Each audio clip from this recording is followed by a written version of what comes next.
제1화 세편 로열로드. 검은 정장 차림의 사내들은 신발을 신은 채로 병실 안까지 그대로 밀고 들어왔다. 체격이 좋은 자들이라 5명만 들어왔는데도 병실이 가득 찬 것 같았다. 다른 환자들은 모두 공포에 질려서 간병인의 부축을 받아 조용히 빠져나갔다. 병실에는 이현과 할머니 그리고 사내들만 있었다. 이현은 여동생이 마침 나가 있었을 때 저들이 온 것이 다행이라고 생각했다.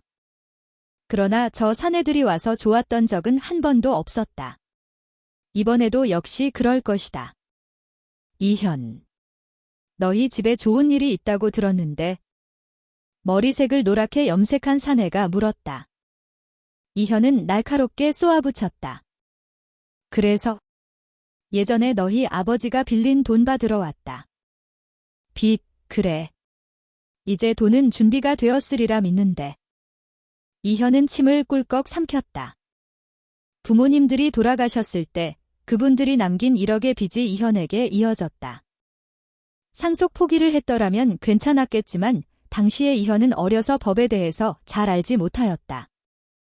할머니 또한 자식을 잃은 슬픔으로 유산이 상속되고 나서 3개월 내에 법원에 상속 포기를 신청하지 못했다.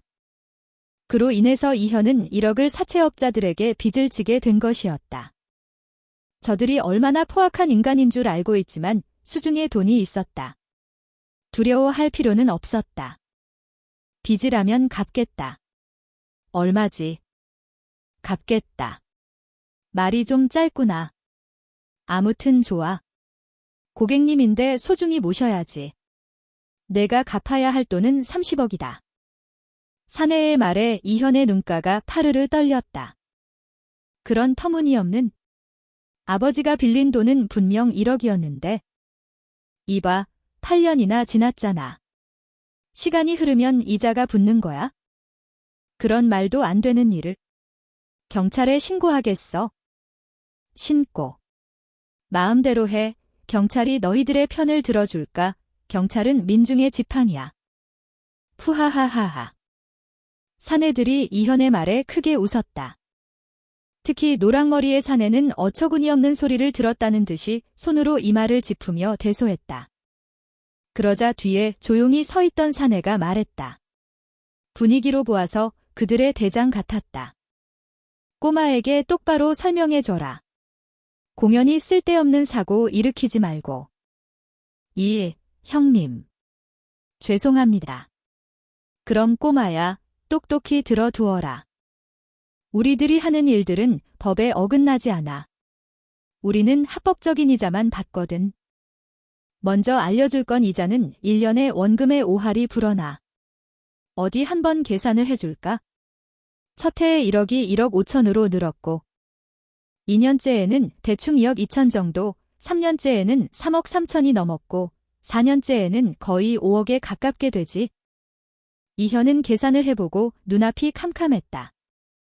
4년 만에 5배로 늘어난 빚.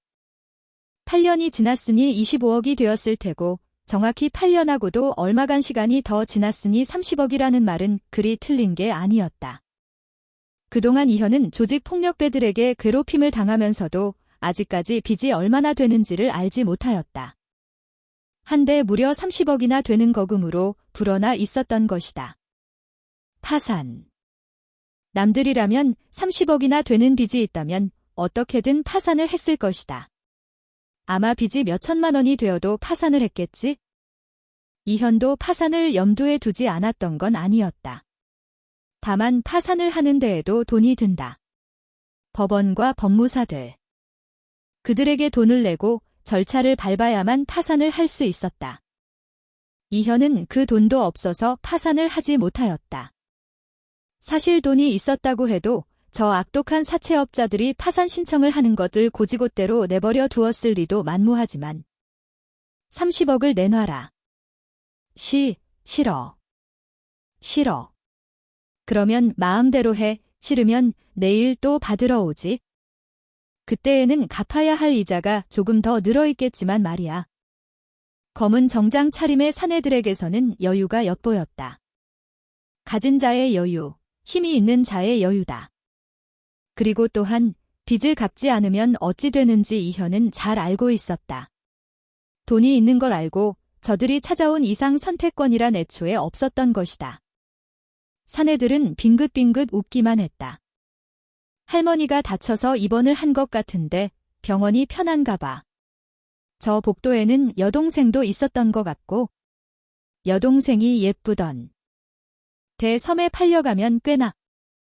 혜연이를 건드리면. 아직은 아무 일도 없어. 지금 우리 애들이 이야기를 하고 있을 뿐이야. 그런데 단란한 세 가족이 동시에 병원에 입원을 하면 어떨까? 그것도 참 보기 좋은 광경일 텐데. 은근한 협박에 이현은 더 이상 버틸 수가 없었다.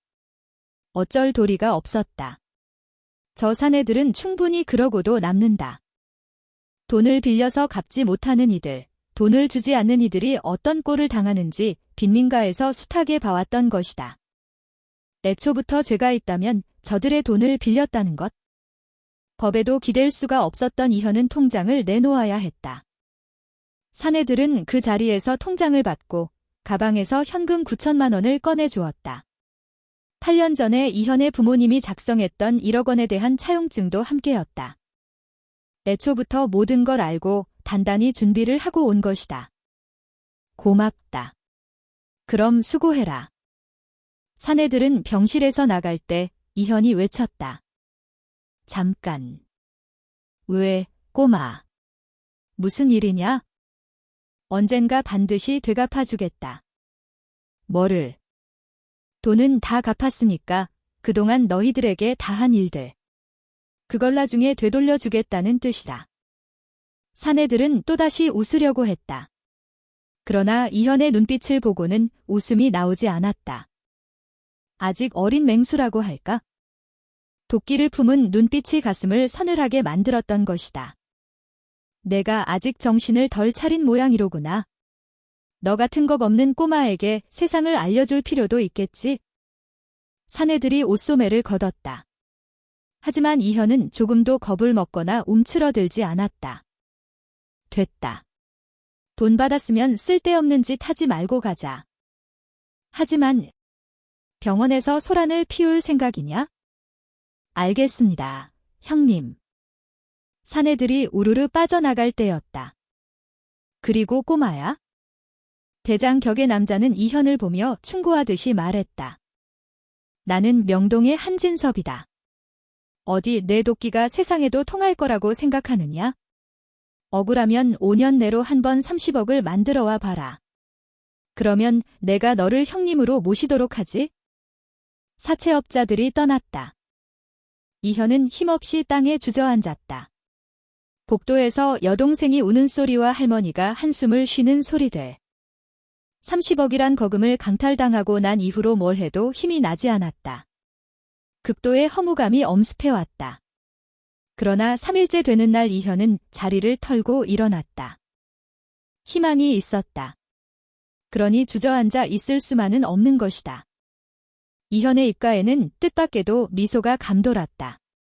눈물을 흘리면서도 웃음이 나왔다.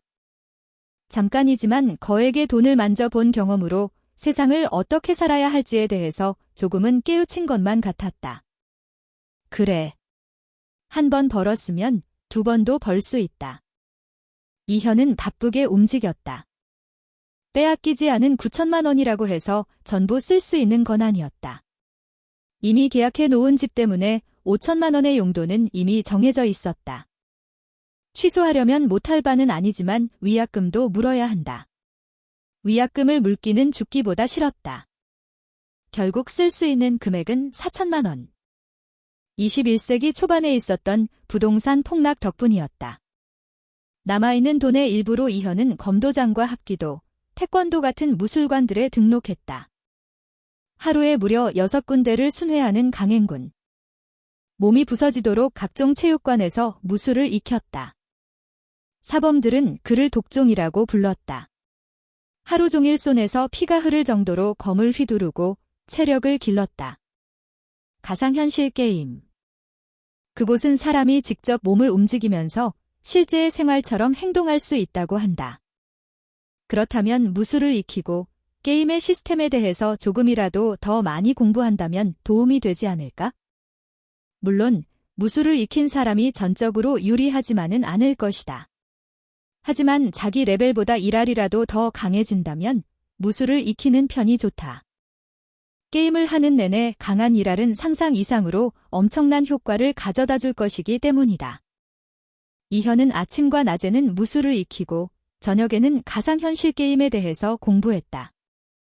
어떤 게임이 가장 많은 이용자를 가지고 있는지, 게임 시스템은 어떤지에 대해서 철저하게 분석했다.